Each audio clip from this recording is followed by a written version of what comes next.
the theme of the talk is what works, and it's about organizational interventions of a variety of kinds. And the data that I use is primarily data on real organizations in the field, and not one at a time, but comparisons. So the smallest comparisons I have are comparisons of maybe 100 or 200 organizations in a couple of countries. The largest comparisons are all workplaces in a country over 15 or so years. So the nature of the evidence here focuses much more on the variability in inequality, and then change in inequality, and the kinds of correlates either in terms of internal organizational practices or external organizational environments. I actually think that the idea, this scares me. I'm going to hit that, and who knows what will happen.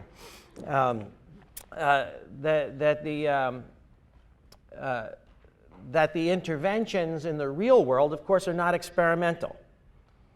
The interventions that actually change organizational practices are about people kind of struggling towards a new consensus about what are reasonable processes and the like.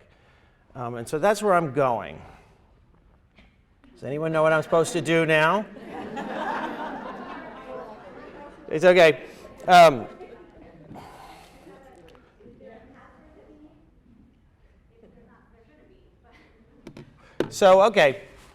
this is the way I want you to think about the process. I would imagine, or I'm imagining for you, two mental models about how organizations work. The first mental model is the one we often get from social psych, and it's dyadic. We have two actors, and they're going to make some decision, let's say about a merit evaluation or a hiring or not, and there is a potential bias process going on in this interaction. Right? Another version of thinking about these organizational processes is not at that dyadic level of actors, but kind of more the B-school model, where we think of an organization as a hierarchy, right? Where there's some leader, hopefully a good one, right? A set of departments and hierarchies below the departments where we can translate messages down, right? So maybe that message is we're going to implement a pay-for-performance system. Or maybe that message is we're going to try to make this a family-friendly workplace, right? Or often the message is we want a 5% growth in revenue this year, please. All right. So both of these are kind of analytically useful, but I think in some ways, if we're going to try to create organizational change, they're both fundamentally misleading. And now I need my slides so bad.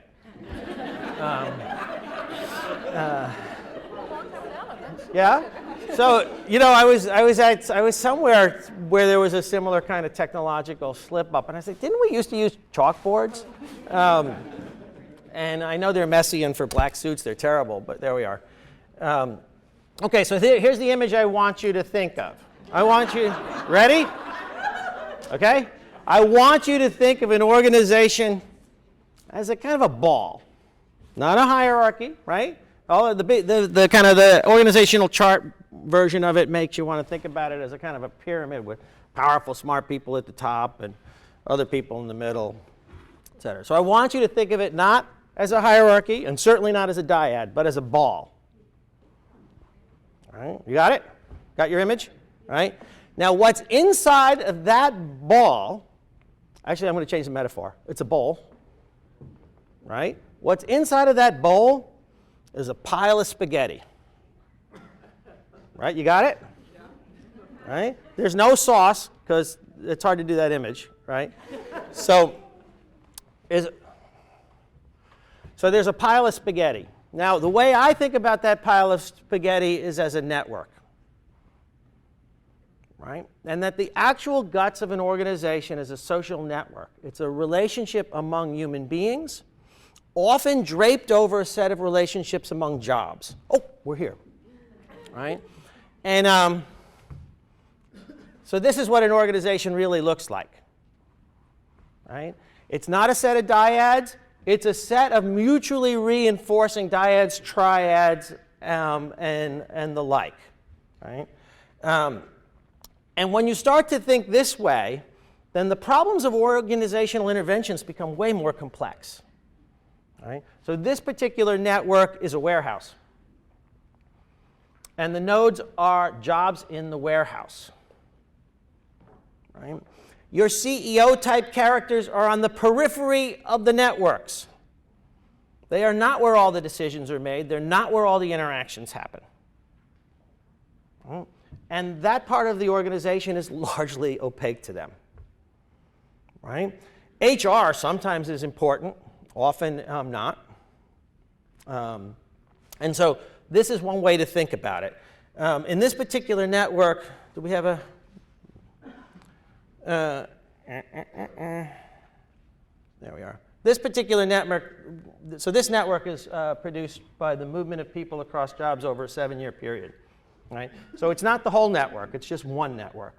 There's also friendship networks, authority networks. You know, it's way more complex than this spaghetti bowl. Right? In that 7-year period, however, there's only one job that's not connected by some internal mobility with all the others. So I want you to think this way, which means any intervention strategy has to reverberate through the system. Right? I'm actually really not very hopeful about changing people's level of bias. And this is partly because if I'm making a decision here, there are 10 or so actors impacting that decision, maybe more. Right? So that means if you're going to get bias out of the system, you not only have to get bias out of all of those actors, then you have to get bias out of the routine interactions, the taken for granted stuff. It's hard, right? So instead, the arguments I'm going to make is you change the practices and the structures, right? So in Emilio's talk, there was no intervention to change the pounds of bias in that system, right? You had the same amount of bias before and after in the interactions in people's cognitive strategies, but you change their ability to act. So that's the first thing. Then the other thing I want you to think about is that these organizations obviously are embedded in larger institutional contexts. They're embedded in history, politics, and the like. Okay, now I'm done with that. If we started to say this exact same thing at a theoretical level, there's this kind of categorization and evaluation processes that we've been talking about. They're obviously there. But at the organizational level, there are mechanisms. There are closure mechanisms, the access to particular positions, who gets hired, where, when, who gets promoted. There are ways in which resources are pooled in different parts of the organization, so some people get access to them and some people don't. So where you are in the organization is fundamental. The degree of resource and the resource inequality is fundamental. And then we have these kinds of interactional processes that happen inside the organization where people make claims on jobs, resources, and the like, and other people make counterclaims. No more on the theory. So there's some general references for people who want to come later. So in any kind of an organization, you've got pressures for equal opportunity, which we're talking about, but you also have pressures for inertia. For some people having certain opportunities and others not. The clearest way to think about this is access to jobs, but training, there's lots of things. And then also, who gets to take the resources away from other people, right? And in many organizations, this is obscured. But if we have an organization with a 5% growth in revenue, and some people are getting a 20% bonus, and some people are getting 0 or 1%, this is a transfer of the collective resources. I won't go too far into that. So okay, now let's go to the empirics. I'm going to give you two kinds of empirics today. One is, the first is looking at long-term change in private sector segregation since the Civil Rights Act. The data here are 5.5 million workplace observations collected by the U.S. Equal Employment Opportunity Commission. And the strong story that I want you to hear here is that political pressure from outside of organizations is a fundamentally easy way to change things, right? Most managers will say you that market pressure on profits and sales does exactly the same thing. That is, there's some pressure from the external environment to change the behavior of the organization. And another idea that we're going to sort of get out of this study is that if you start historically in 1964, give or take, you're in a world where there's very little organizational variation in the degree of inequality. But that's not the world we inhabit today. We inhabit a world today where there's tremendous variation in gender inequality across organizations and within. Right? So this also means we need to begin to move to thinking explicitly about that variation. At the interactional level, gender you have with you always. Right? But the consequence of gender for the degree of inequality it's producing is highly variable at this point. So we should be thinking about that variation. Okay, so now the historical story around pressures for inequality starts for me with the civil rights movement. There are all sorts of things that come out of it. There's a Civil Rights Act. There's a series of political events. So we get a Civil Rights Act which protects women. This conference exists partly because the Civil Rights Act said it was illegal to discriminate on the basis of gender. Right?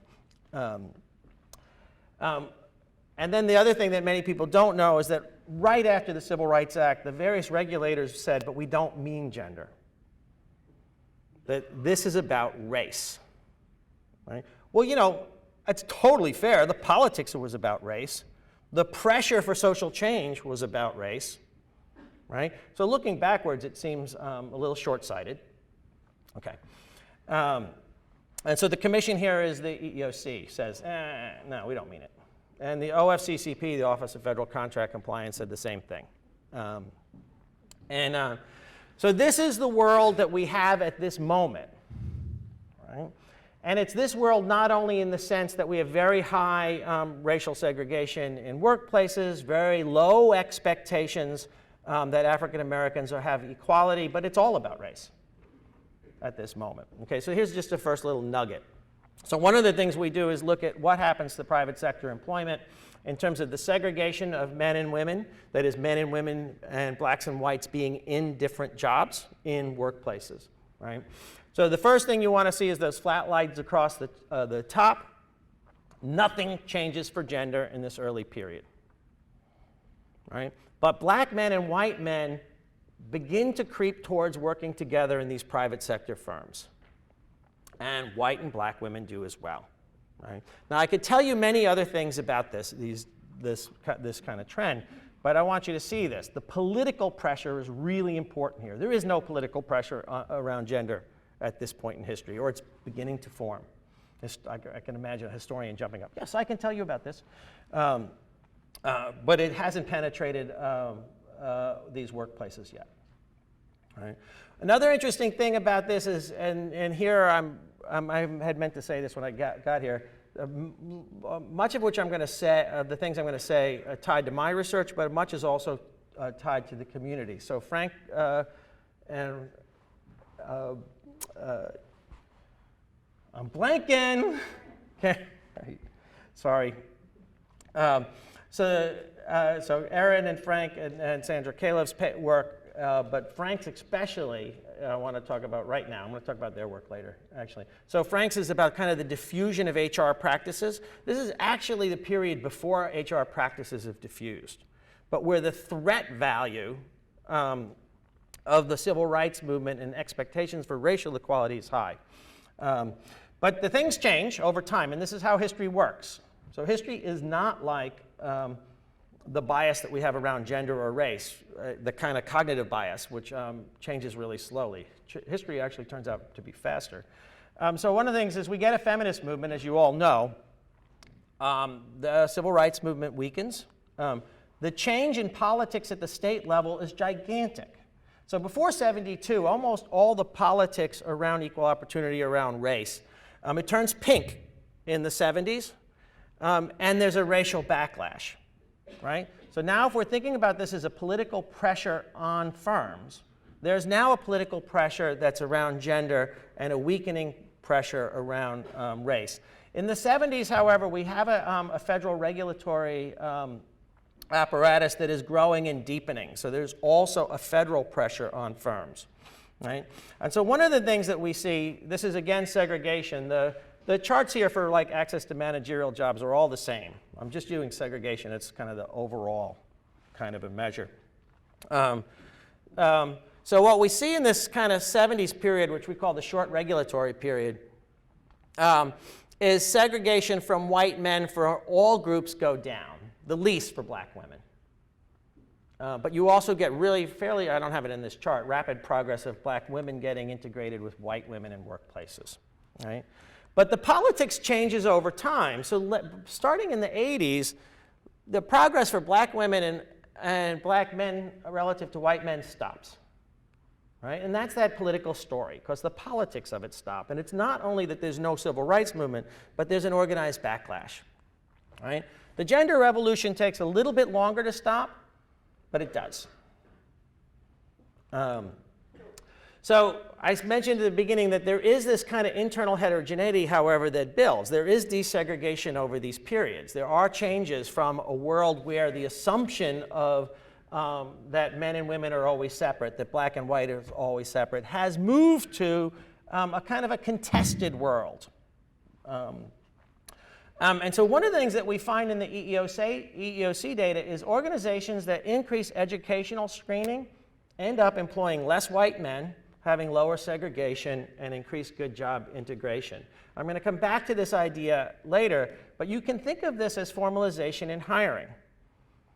Right? If I have a specific educational criteria that's associated with a job, I screen on that before I screen on race or gender. Right?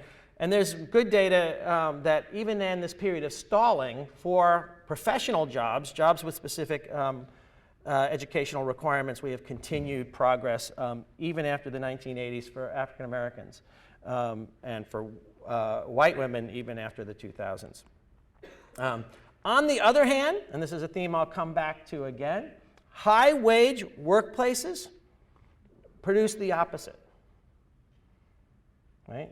You can see the problem with experimental designs here, right? Could you do a field experiment where you could parse that out, that high education versus high wage?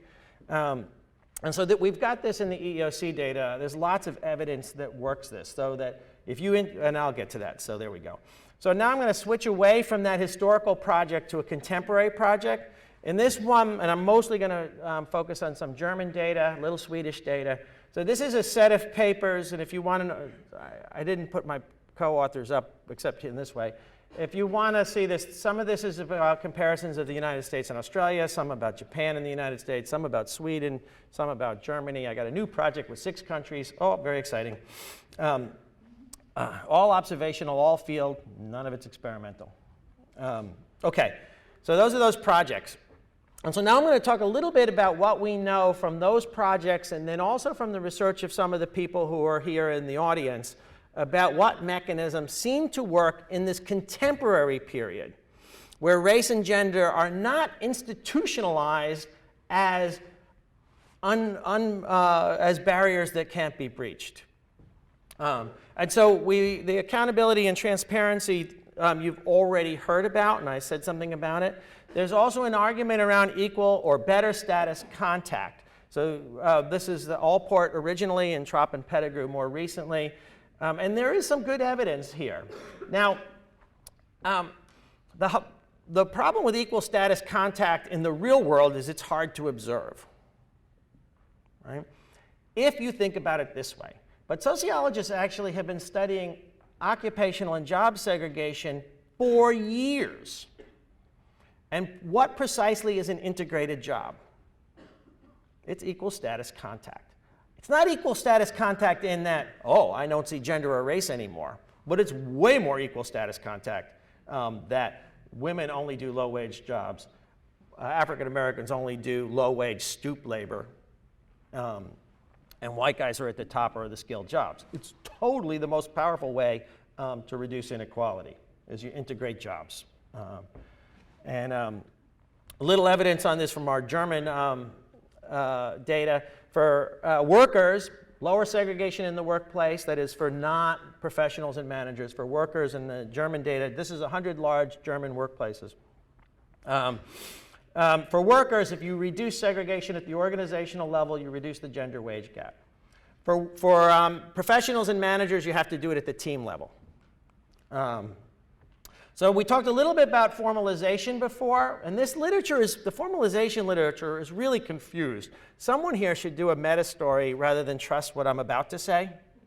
In the organizations literature, formalization sort of has been around as an idea for a long time. Certain kinds of practices that are there for everybody. They reduce invidious comparisons and the like. However, in practice, there's a million different types of formalization, right? So formalization as hiring rules doesn't necessarily get rid of gender or race, but as I said before, it puts a screen ahead of them. Job skills or an educational credential, right? The evidence for other types of formalization are not so clear. So if you formalize personnel evaluations, you might actually get the opposite if there's a bit of discretion in there, right? So I love Emilio's work, but I actually love his firm more, right? Where they're kind of actively, consciously saying, oh, it's not just that we have performance evaluations, it's how we do them. There's a new paper coming out in the Academy of Management Review that really reviews 1 million papers on performance evaluations and wage gaps. And the average workplace that has performance evaluations has higher wage gaps. 20 minutes. Bam. What do you say, Robin? All right, I'm going to keep going. Thanks. And formal discipline procedures work exactly the opposite. Firms do not use their disciplinary procedures until you complain about discrimination or bias, and then they're all over your ass. And so what kind of formalization is really important? Here the devil is in the details. This is data from the German study, and this is formalization. Whoops. This one's formalization in hiring at way. No, informal workplaces, much higher gender wage gap. Formal ones, much lower. But it doesn't work for blue-collar workers. Formalization in performance evaluations increases the gender wage gap in these firms. Now, Germany is a gender laggard compared to the US, so you wouldn't expect them to be so dramatic here. Okay, other inequality, I'm almost done, that's good. So there are a lot of other inequality promoting mechanisms. I'm just going to talk about one, but in some ways all of them are here. They're all sort of linked. So the last time I was at this conference was about kind of work-family stuff, lots of stuff about long hours, lots of stuff about women and men competing for jobs where they were going to only earn $200,000 versus $300,000 a year. I know we're at the Harvard Business School, but the rest of the world does not look like this. However, one of the things that we do know is that many organizations in the US and many around the world have instituted various practices, thank you, that have increased inequality, right? And they haven't done it to increase gender inequality, but it's kind of linked to some kind of bizarre notion we get from economists that if we get the incentives right, everything will be fine. So now if you get the if you create a set of incentives that maximize inequality, that increase the spread of the distribution, right? If you walk into the two organizations, one with a big spread, one with a small spread, with the same pounds of gender and racial bias, the big spread one will always create more gender and racial inequality because it's going to pull people apart, right? It's at the same time as it does that, it's going to increase the competition for the goodies. So this is the German data. Again, higher workplace inequality. We get higher gender pay gaps for other employees and professional and managers, but not surprisingly, it's mostly for professional and managers. Pay for performance systems do not mean we're going to pay for merit. They do not mean we're paying for productivity. They mean we are going to increase the salary of some managers higher than the salary of others. That's what they mean. And so this is important. This is Sweden. What I love about this is I'm just looking at the daddy bonus. So the research on Sweden says that there's very small daddy bonuses and mommy penalties. There's some mommy penalties, but small daddy bonuses. So now I'm arraying workplaces from low inequality to high inequality. It's a bar chart instead of a line chart. Sorry for the change. And we've got this blue and white collar distinction. And there's a 5% bonus for being a father in Swedish high inequality professional managerial jobs, right? Now, at the very beginning, when I had this theory thing going, I had this idea of a claims-making process going on. So here, there's a lot to be bargained over. There's a lot to be negotiated over. And there's a lot of space for invidious distinctions.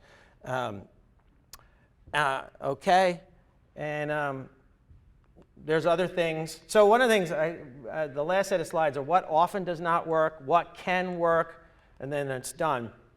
And what I want you to think about here is because this is a spaghetti bowl in the real world with complex environmental pressures on it, with complex internal constituencies which may or may not be mobilized, right? That there's not going to be a golden bullet. In the end, it's going to be like Emilio's work, and the devil will be in the details. Thank you.